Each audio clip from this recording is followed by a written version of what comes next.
पर आज संसार का आदमी कर्म को मिटाने में लगा हुआ है कि हमारा कर्म मिट जाए, हमको भोगना ना पड़े। इसलिए कर्म को मिटाने में मेहनत मत कीजिए, मिटने वाला नहीं है। जो कर्म आप करते हैं उसमें थोड़ी सावधानी रखिए। सुबह से शाम तक, जन्म से मृत्यु तक अपने कर्म को देखते जाइए कि क्या क्या कर्म हम सही कर रहे हैं, क्या गलत कर रहे हैं। ये मानव शरीर भी एक मोबाइल की तरह है।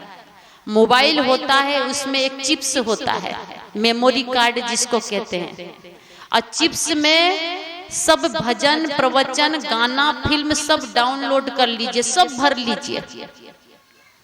ऐसे ही मानव में, मस्तिष्क में एक चिप्स फिट है, उसमें सारा चीज रिकॉर्डिंग हो रहा है। जो जन्म से लेके हमने अभी तक कर्म किया ना, सारा रिकॉर्डिंग है। कुछ हमको याद है, कुछ भूल गए पर वो है। ये मत सोचिए कि भूल गए हैं तो वो मिट गया, मिटा नहीं है, वो सेव है माइंड में, वो संस्कार में सेव है, सुरक्षित है।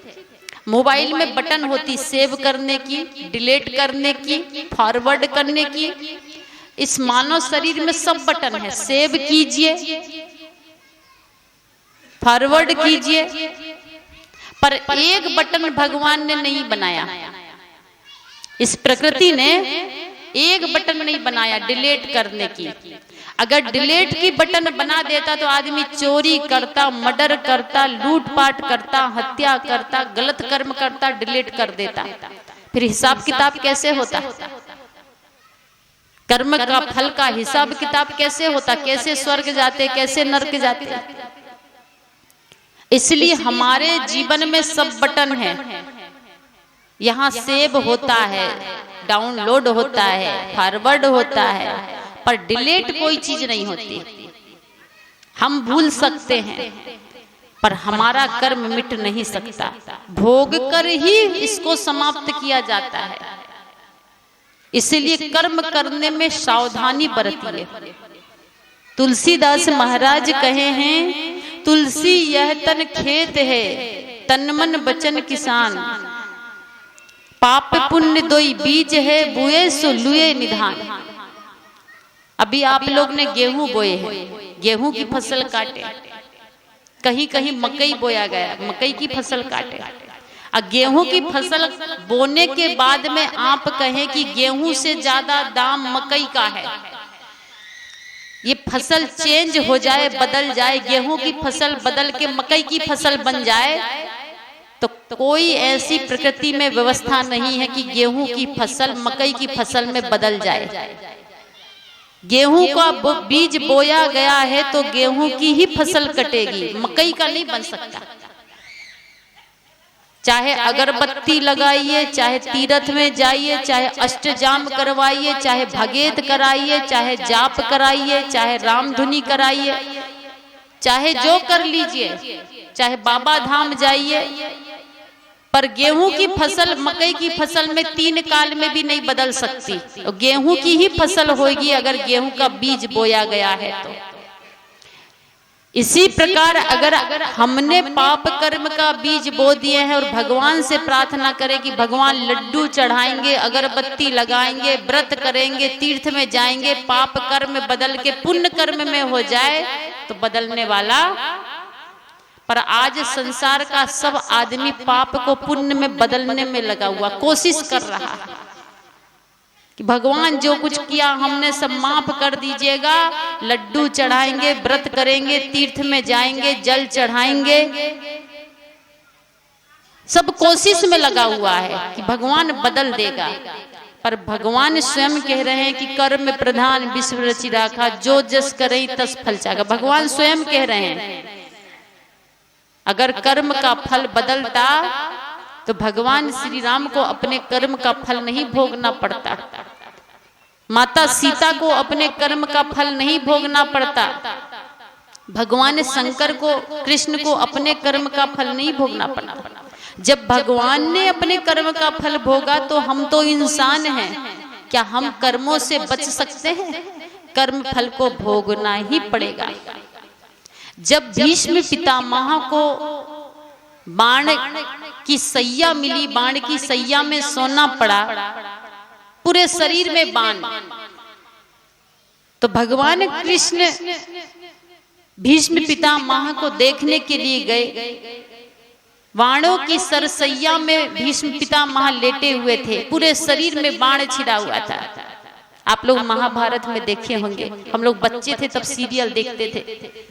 तो भीष्म पितामह जब लेटे थे तो भगवान कृष्ण भगवान जब मिलने गए, दर्शन के लिए गए, प्रणाम किया, तब रोते हुए भीष्म पितामह कहते हैं कि भगवान ये क्या, मैंने 7 जन्म का फल देख लिया, कर्म देख लिया, 7 जन्म मैंने कोई ऐसा पाप नहीं किया कि जिससे कि मुझे ऐसी सजा मिले। मुझे किस जन्म की सजा मिली कि बाणों की सैया में सोना पड़ रहा है। मैंने ध्यान करके 7 जन्म देख लिया है, 7 जन्म में ऐसा कोई पाप नहीं किया हूं कि जिससे कि बाणों की सैया मिले। भगवान कृष्ण मुस्कुराते हैं, भीष्म पितामह से कहते हैं कि 7 जन्म का देखे पर थोड़ा आगे बढ़िए ना, 8वां जन्म का देखिए। 8वां जन्म का जब देखते हैं तो 8वां जन्म का भगवान कृष्ण उनको दिखाते हैं कि आपका कर्म क्या था। तो 8वां जन्म में एक पेड़ में एक कीड़ा चल रहा था, कीड़ा को पकड़ के उसमें कांटा चुभा रहे हैं भीष्म पितामह। भगवान कृष्ण का देखा अपना कर्म का फल, 7 जन्म तक देखे थे, पर ये 8वां जन्म का, ये जो कीड़ा को कांटा चुभा रहे हैं आप, कीड़ा में कांटा घुसा रहे हैं, यही बाण जो आपको छेदने के लिए शरीर में जो मिला, बाणों की सैया मिली, ये उसी कांटा का फल है। इसलिए जाने अनजाने में भी किसी भी प्राणी को दुखाइए मत, पीड़ा मत दीजिए, दर्द मत दीजिए। बहुत लोग मांस मछली अंडा खाते हैं जीभ के स्वाद के लिए, थोड़ी देर के लिए। और सबसे बड़ी विचित्र बात यहाँ तो हमको बड़ा विचित्र लगता है कि यहाँ ब्राह्मण भी बलि प्रथा को मानते हैं, बलि करवाते हैं और मांस मछली खाते हैं। ब्राह्मण जिसको कहा जाता है, हम लोगों के यहाँ ब्राह्मण तो लहसुन प्याज भी नहीं खाते,